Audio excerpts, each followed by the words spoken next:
So I've been playing Warzone recently, and a lot of people have been getting very angry at me, calling me names and overall being pretty freaking nasty. I feel like this is less to do with me and more with what I'm using in the game. That being the Origin 12. You see, when I'm using this gun, I get people very upset at me, saying that I'm using an overpowered piece of garbage, I'm not playing fair, this is wrong, stop using that gun. And that got me to think, is the Origin 12 an unbalanced mess, or is it just a really good gun and I'm knowing how to use it really well?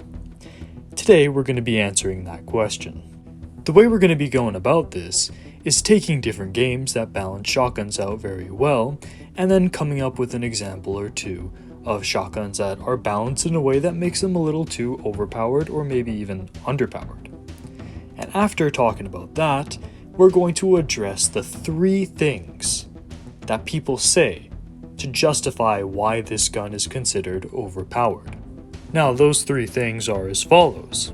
It's unrealistic for a shotgun to act this nicely. It has way too much range, and the damage really needs to be nerfed. So let's look at how video games balance shotguns well and see how these questions hold up afterwards. Let's start with a game series that I do not talk about enough. Fallout is a really fun RPG, and part of what makes it so fun is the visceral combat system, specifically VATS. Now, with VATS, you can use a variety of different weapons and you can slow down time and accurately pinpoint what part of your enemy's body you want to do damage to, and then you'll get this nice slow-mo scene playing where your character will just shoot and pinpoint that body part if they hit it, and you'll see this visceral, gory damage effect. Now, of course, one of the weapons that's most fun to use with this system would be shotguns. Here in Fallout 4, I have a modded Benelli M2 that I like to run around the wasteland with. Now, of course, I have my rifle and my pistol for most mid-range encounters. I have snipers for enemies that I'd rather not get close to, but there will come times where I'm going through a subway or an abandoned building and I'll come face to face with enemies that are way too close for comfort. And in those situations, there is nothing I'd rather have than a good shotgun. And let's talk about why.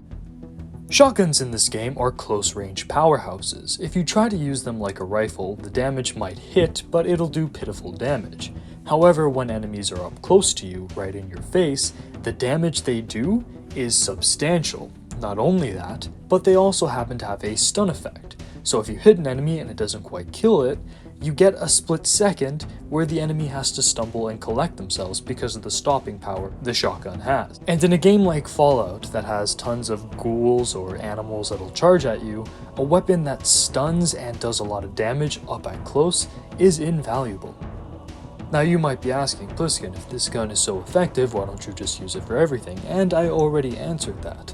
There will be situations where you're outdoors in the open world and the range on this shotgun just isn't going to match up to the situations that you're going to be faced with. So it's kept in check. It has a very niche role.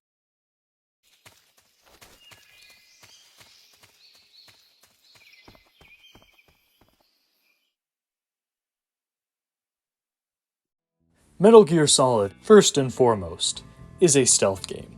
And when you get caught, even a game as forgiving as Snake Eater are going to have the odds in the enemy's favor. They will keep on coming, and eventually they will come with stronger weapons to put you down. So 90% of the time, if you're in a combat scenario in Snake Eater, one of the smartest things to do is back yourself into a corner and fight off a wave of enemies and then use the break in reinforcements to run off and find some place to hide. Now, while you can use pistols, rifles, and SMGs when you're backed up into small confined spaces where it's easier to funnel the opponents, nothing is more efficient than the M37 Shotgun that you can get in this game. Similarly to Fallout 4, the range on this thing is extremely limited, perhaps more so than in Fallout, because here you can't aim down using any kind of sight system. Snake will always fire this from the hip. Well, to counter this, you have a very wide spread. So when you're pulling this out and aiming, you know generally whatever's right in front of you is going to get hit. They're going to fly back. This makes it perfect for taking out groups of enemies that are coming through a door. So it's the go-to choice for me when I'm playing Snake Eater and I'm backed into a corner and guys are coming in after me. I whip this thing out because I know one shot is going to send 4 of them flying back. And again, it's not like I can use this in every single scenario, it's a niche weapon. Also, the ammo capacity tends to be a bit limited, and the reloads, while Snake uses is really cool, like speed loader to reload faster, it's still not quite as fast as say the M16 or AK. So I need to be mindful of how much ammo I have and when I'm gonna get caught reloading. So it's a powerhouse, but there's a little bit of thought that goes into using this properly. Survival horror games tend to be a place where a lot of people point to when they think of really good shotguns. In Resident Evil, the shotgun takes another niche role that still is befitting of a shotgun, but not quite in the same way that Fallout and Snake Eater use them.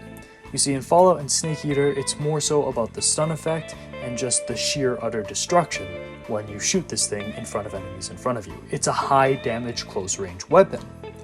However, in Resident Evil, while it still can have certain shotguns and instances where they are high damage at closer ranges, the main purpose of shotguns is spatial control, crowd control. Resident Evil 4, I might be using the TMP and it might be able to clear out entire rooms of enemies at close to mid-range.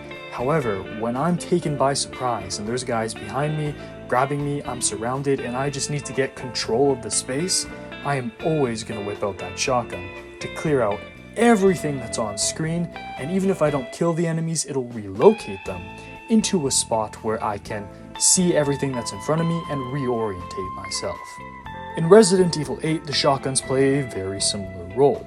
Of course, the first-person perspective makes it so that it's much harder to orient yourself.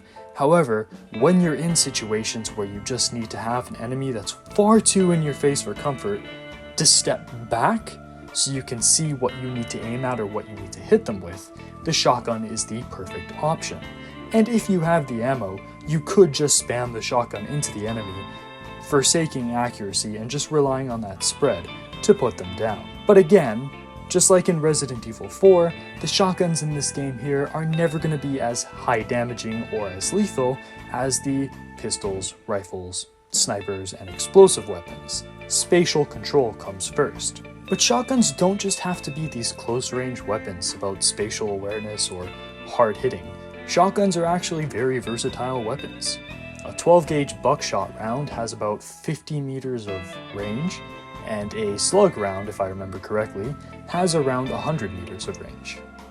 A game that showcases this pretty loyally would be Red Dead Redemption 2.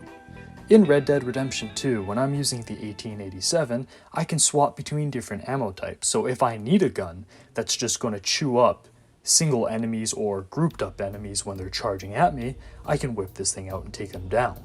But at the same time, if I don't happen to have my rifles on me, I can switch to slugs and be able to more accurately pinpoint guys within mid-range scenarios.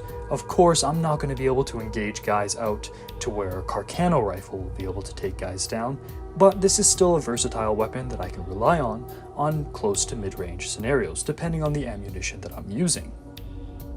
But I've been talking mostly about single-player games. Warzone's a multiplayer game, right? So what about a shotgun that works really well in multiplayer? Well, look no further than the older Halo games. Now, of course, we can have a debate over what multiplayer Halo shotgun works out the best, but I, of course, am going to go with Halo 1 shotgun. Not only is it an absolute powerhouse in the campaign that takes down anything that comes at you at close range when they're charging you, but it also exemplifies the philosophy of plasma and kinetic weapon damage against shields and health. At long ranges, when the enemy has shields, this thing isn't going to do anything. However, even when you're coming up against golden elites, which are some of the hardest enemies in the game, if they don't really have any shields and you use this shotgun, the spread will reach them over sensible ranges. In the multiplayer, that whole gold elite scenario rings true absolutely. You see, there's going to be a lot of situations in Halo Combat Evolved's multiplayer where you're in maps that are very enclosed, and if you can get a shotgun and get right up close to a fully shielded Spartan, it'll still take them down. shot placement becomes important, and distance is especially important, as even at mid-ranges, if someone has a pistol and you have a shotgun, you're going down. They have a rifle, you have a shotgun, there's a good chance you're going to go down. So adopting the shotgun during multiplayer requires you to take on a different kind of play style. I'm not going to be running around the map and just getting headshots like I would with the pistol. Instead, I'm going to be skulking around. If it's going to be capture the flag, I'm hiding in a corner and I'm watching the flag. So if someone comes by, I can close that distance and hit them really hard.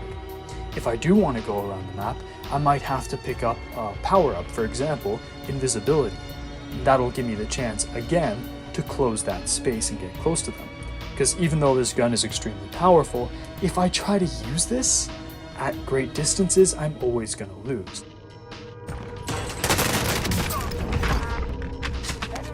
Before we get back to the Origin 12, let's talk a little bit about games that don't really balance shotguns good. Let's talk about an overpowered shotgun, for example. In Metal Gear Solid 5, the shotguns are depicted fairly realistically, with slugs and buck having their respective ranges, and the damage output being quite substantial.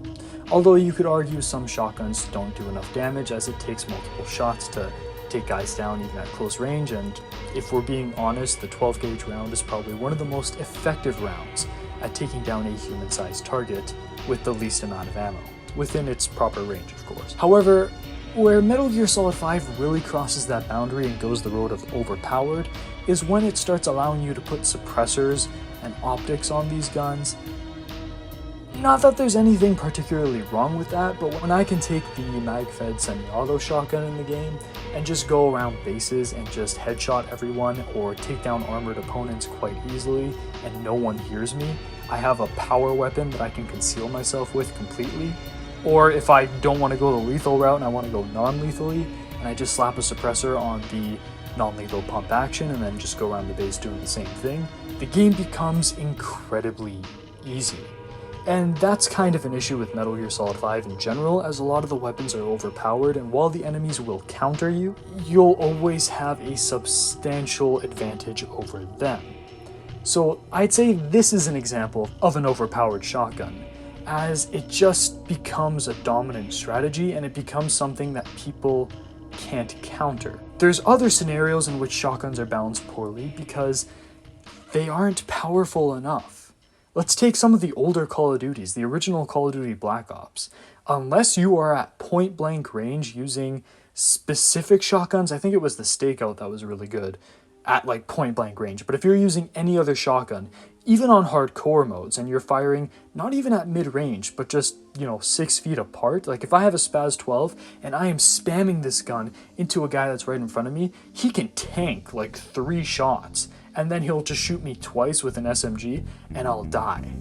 That is a very poorly balanced shotgun because that's not realistic, it doesn't have enough range, and it does pitiful damage.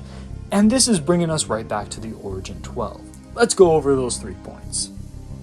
Is it unrealistic? No. Shotguns are supposed to do crazy amounts of damage and put people down really fast in close quarters. So if I'm running around in a building and there's a group of 3 people and I spam this shotgun into them and one of them happens to let off 2 9mm rounds into my armored chest, I'm going to win. In reality, I'm going to win that.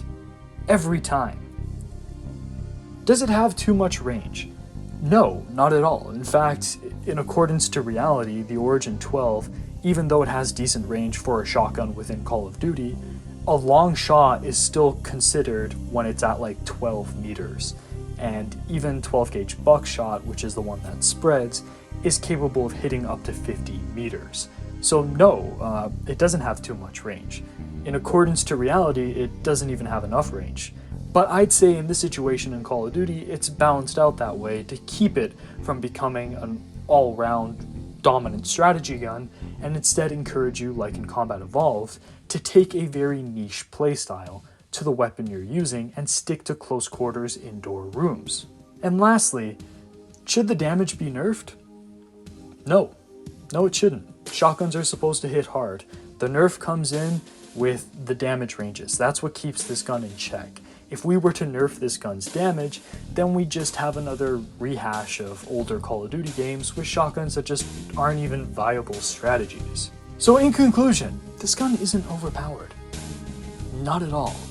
And a lot of Call of Duty players want to underpower it because they play a game that's dominated with laser beam assault rifles and laser beam SMGs. Like, they're complaining about realism in a game where people point blank you with rocket launchers and use SMGs to kill you out to like 100 meters with pinpoint accuracy that rivals rifles. It chews through your armor with 9mm in a better way than something like 5.56 could.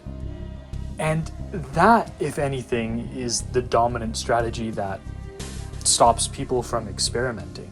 I got tired of Warzone for a while because all it was essentially people using really long-barreled ARs or really short-barreled SMGs to just mow everything in sight down. And mind you, Warzone has always been very friendly to snipers and allowing that style of gameplay, so if you find that fun, you have another option there. But besides that, there weren't a lot of other roles that I could take when I'm playing. This style with the shotgun is really fun to me because this is different. I don't have to use the Farah 83 and laser beam people from across the map. I can have an entirely different playstyle that changes up the entire game. I can focus on being a close-range hunter that has to be careful not to get seen too soon or appear out in the open because I know I'll be laser beamed, right? But if I can catch teams, entire teams, if I can be patient and catch them in enclosed rooms, I can wipe them all. And getting that kill of that entire team on surprise, catching them with that 12 gauge is so satisfying, and Warzone needs this. With a game that has that many guns, you have to be able to experiment and have multiple viable options and play styles in those different categories. So yeah, if you haven't tried the Origin 12 out, pick it up and just shred people apart and enjoy the screams and whining of guys that are just incredibly salty that not everybody has to play their way. Anyways, this has been Pliskin, over and out.